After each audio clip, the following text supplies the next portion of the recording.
What's up, guys? Welcome back to Scales, Modes, Riffs, and Solos, lesson number 9.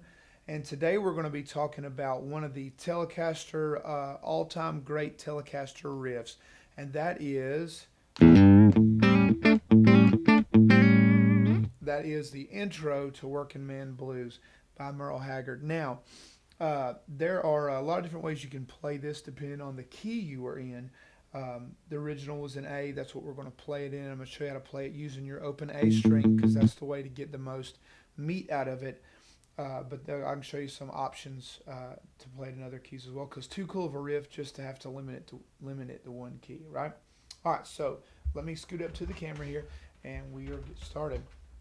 So we're going to be in the key of A again, as I just mentioned. Now you're going to be basing off of kind of like a minor pentatonic-esque. All right, so we're going to have on the 5th fret on our D string, 5th fret D string, and then the 5th fret G string. You're going to mute or hold these down, rather not mute them, but you're going to press them both with your index finger. And kind of press it all above, and I don't know if you can still see string indentions, but above this, above your indention where your knuckle is. Okay? Right? And already that's a cool riff. Right? That's not what we're here to learn. So we're going to go. Now what you're going to do is you're going to go from the flatted third to the major third using your 2nd finger. Okay? So now, just as important of the left-hand notes, rather, what you're playing and pressing, the right-hand dynamic is really clutch in this, okay? So you're going to go open A string, and then you're going to hit the D and G string simultaneously, and then press, do a hammer on the note with your middle finger.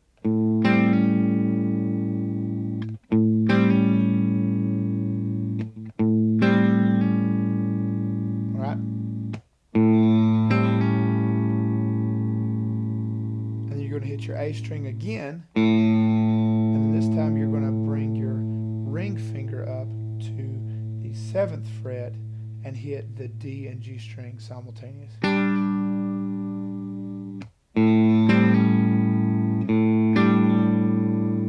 Alright, so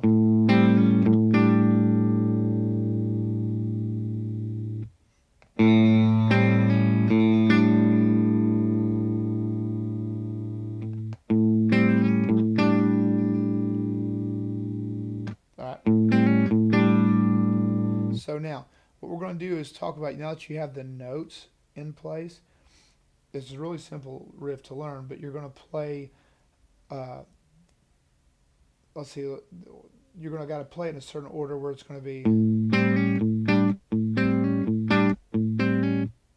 that's one time.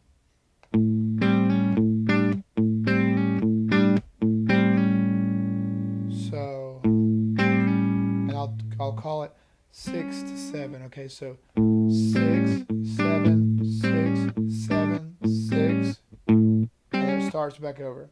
So 6, 7, 6, 7, 6, 6, 7, 6, 7, 6. Okay, so that's the dynamic of the riff itself.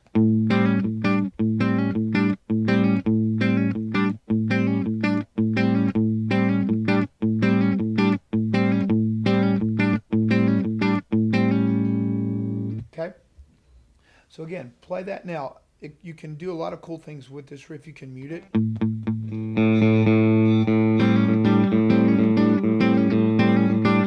Play it open like that.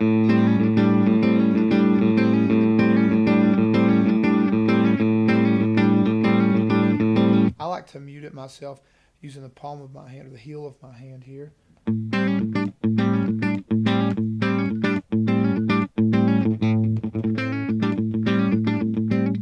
Multiple notes on your A string.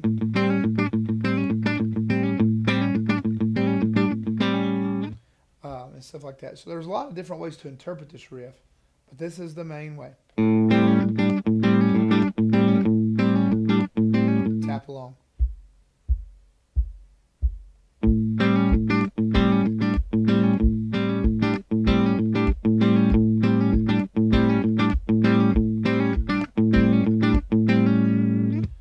let's talk about how to move it. So it's a super cool riff. Say the band goes, oh, you know what? We're going to play this in B flat. I would say grab a capo, right? And then play it one fret out. But no, so let's say you want to do the song in G. All right, or you want to use the riff in a song in G. Then what you're going to do is a little bit more cumbersome for the left hand, but what you're going to do is you're going to play your bar chord. And more like a bar chord, like a 7th chord. And then you're going to play, instead of your A string, you're going to play your E as the root. Except this time you're going to have to bar from your E string to your D and your G string as well. Middle finger and third finger do the same thing. But this time, instead of your hand being more relaxed, you've got to kind of, turn it a little bit more to get that bar.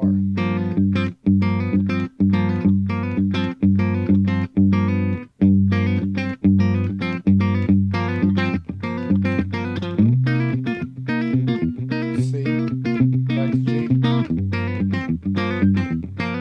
D,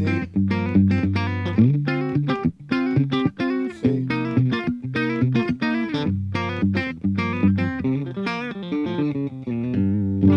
So yeah, so there's a cool way to incorporate that. Now the only, it'll get real weird if you drop it lower. So say you want to do it in C, but you don't want to play it there. And this way is,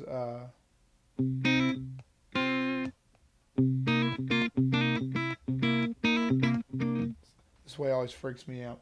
So you're going to play here.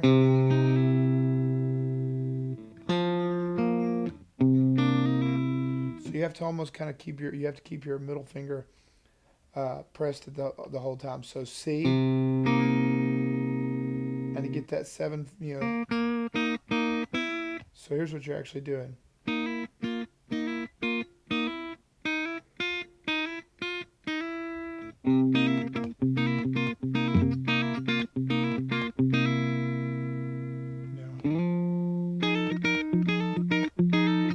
So you're hitting your G and then keeping your middle finger pressed to get to the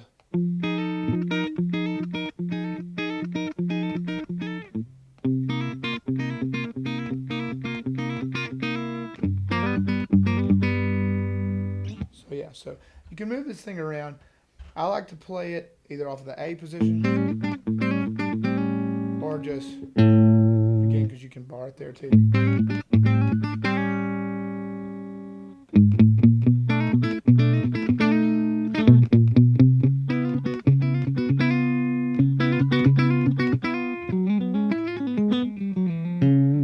Yeah, so have some fun, move it around. Find it, make it work for your song if it fits it, and don't let the key hold you back. So we'll see you guys next week.